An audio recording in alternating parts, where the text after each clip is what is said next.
আসসালামু আলাইকুম। সবাইকে নতুন একটা ভিডিও দেখার জন্য আমন্ত্রণ জানাচ্ছি। আশা করছি আজকের ভিডিওটা আপনাদের কাছে ভালো লাগবে। তো আজকে সংসারের কাজকর্ম কিংবা রান্নাবান্না কিছু শেয়ার করব না। খুব সুন্দর একটা পেন্টিংয়ের কাজ আপনাদের সঙ্গে শেয়ার করতেছি। তো বাসায় 2টা কাঠের চামচ ছিল। তো এগুলি যেহেতু আমি ব্যবহার করি না, ভাবতেছি এগুলি দিয়ে কিছু একটা বানিয়ে আমি কিচেন রুমটা সাজাবো। তো যাই হোক, এরপরে আমি চামচগুলো ভালো করে ধুয়ে তো ফেব্রিক্স রং যেটা আছে ওটা দিয়ে আমি পুরো চামচটার রং করে নিছি। এরপর আমার সুবিধা মতো আমি পছন্দনীয় একটা ফুল এঁকে তারপর এই যে ফেব্রিক্স রং দিয়ে পুরোটা আর্ট করে নিব। তো আসলে বাসায় অনেক সময় ফেলে দেওয়ার মতো অনেক জিনিস থাকে, তো বুদ্ধি করে যদি কোনো একটা কিছু বানিয়ে নেওয়া যায় সাজানোর জন্য আসলে অনেক ভালো লাগে। অনেকে দেখলে হয়তো বলে যে এটা কি কিনা আনা হয়েছে কিনা। তো যাই হোক, ভিডিও অনেক বড় হয়ে যাবে দিকে, সেজন্য আমি অনেক সময় স্পিডে দিয়ে দিছি ভিডিওটা। তো আপনারা অবশ্যই বুঝে নেবেন। আসলে বাসায় যদি কোনো কিছু ফেলে দেওয়ার মতো জিনিস থাকে আমি এটা ভাবি যে এটা দিয়ে কি করা যাবে। তো অনেক সময় আমি ভিডিওতে দেখাই না, আবার অনেক সময় আমি ভালো লাগলে আপনাদের সঙ্গে শেয়ার করি। তো এই যে অনেক সুন্দর করে আমি পেন্টিং করে নিচ্ছি।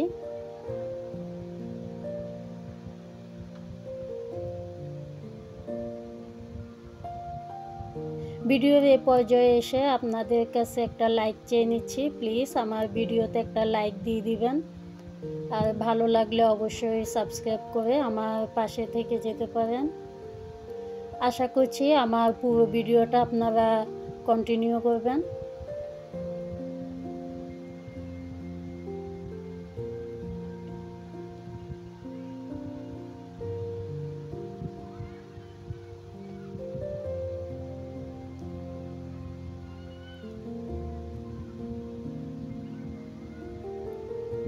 তো কোন কালারটা দিলে খুব সুন্দর দেখা যাবে সেটাই আমি এখানে দিয়ে দিচ্ছি। আর এখানে কিন্তু 2বার করে যে ফুলের উপরে দিতে হবে, না হলে অনেক সময় হালকা দেখা যাবে, সেজন্য এটা শুকানোর পরে আরও একবার আমি যে ফেব্রিক্স রং এটা দিয়ে দিব।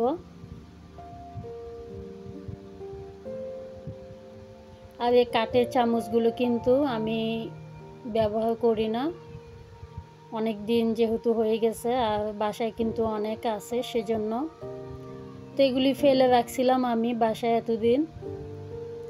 তো একবার ভাবতেছি যে এগুলি দিয়ে আমি সুন্দর একটা আর্ট করে এরপর আমি কিচেন রুমে সাজাবো।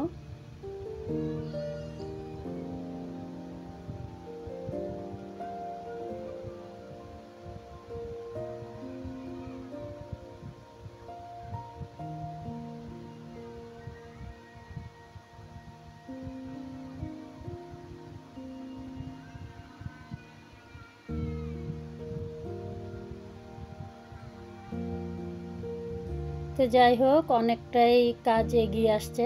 আর এখানে কিন্তু আমি 2টা কাঠের চামচে পেন্টিং করে দেখাবো আপনাদেরকে। দুটোই কিন্তু 2 ডিজাইনের হবে আর খুব সুন্দর লাগতেছে। জানি না ক্যামেরাতে কেমন দেখা যাচ্ছে, আর কালারটা কিন্তু বেশ মানে ফুটে উঠছে।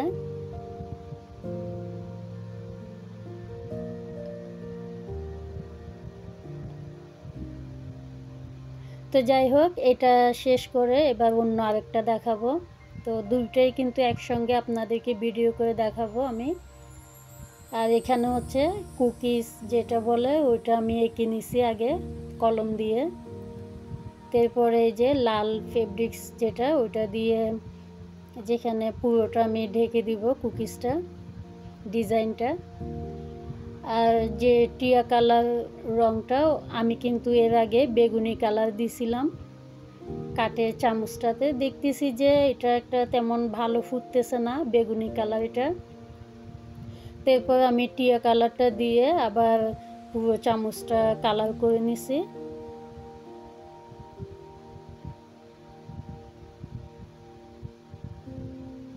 আসলে বাসায় মাঝে মাঝে কিছু থাকলে আমি এটা ভাবি যে এটা দিয়ে কি করা যাবে, তো সেজন্য।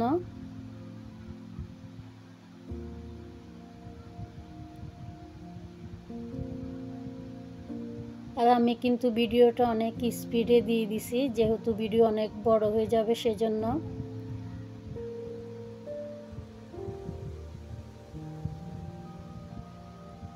আপনারাও চাইলে আপনাদের বাসায় যদি এরকম ফেলে দেওয়ার মতো কাঠের এই যে চামচ থাকে, অবশ্যই করে নিতে পারেন।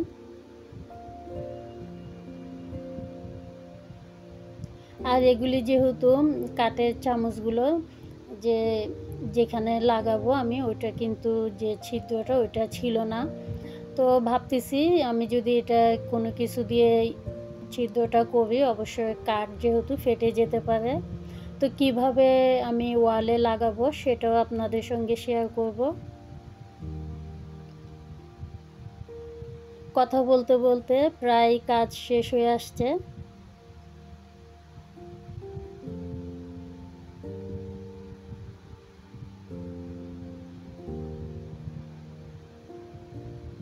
আর কিচেন রুমটা যদি অন্য কিছু দিয়ে সাজিয়ে নেওয়া যায়, খুব সুন্দর লাগে।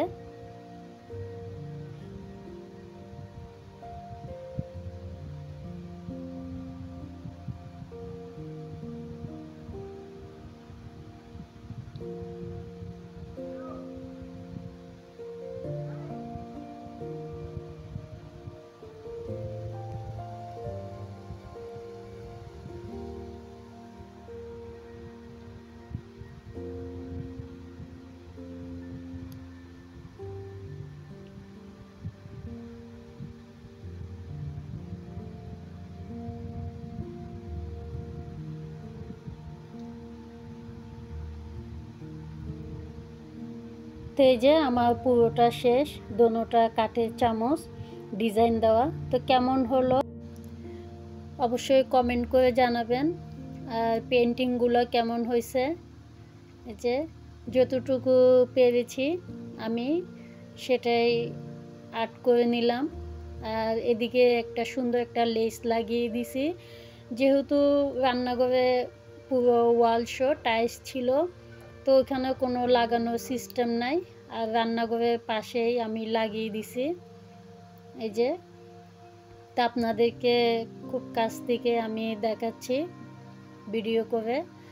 আর দেখতে কিন্তু অনেক সুন্দর লাগতেছে, কালারটাও অনেক ফুটে উঠছে, জানি না ক্যামেরাতে কেমন লাগতেছে। অবশ্যই আমার প্রিয় আপুরা কমেন্ট করে জানাবেন। বাসায় পুরনো কাঠের চামচ ছিল ফেলে দেওয়ার অবস্থা, তো বুদ্ধি করে এগুলি বানিয়ে নিলাম। যাই হোক, আশা করছি আপনাদের কাছে ভালো লাগছে। দেখা হবে নতুন কোনো ভিডিওতে, সে পর্যন্ত আপনারা সবাই ভালো থাকবেন। আসসালামু আলাইকুম।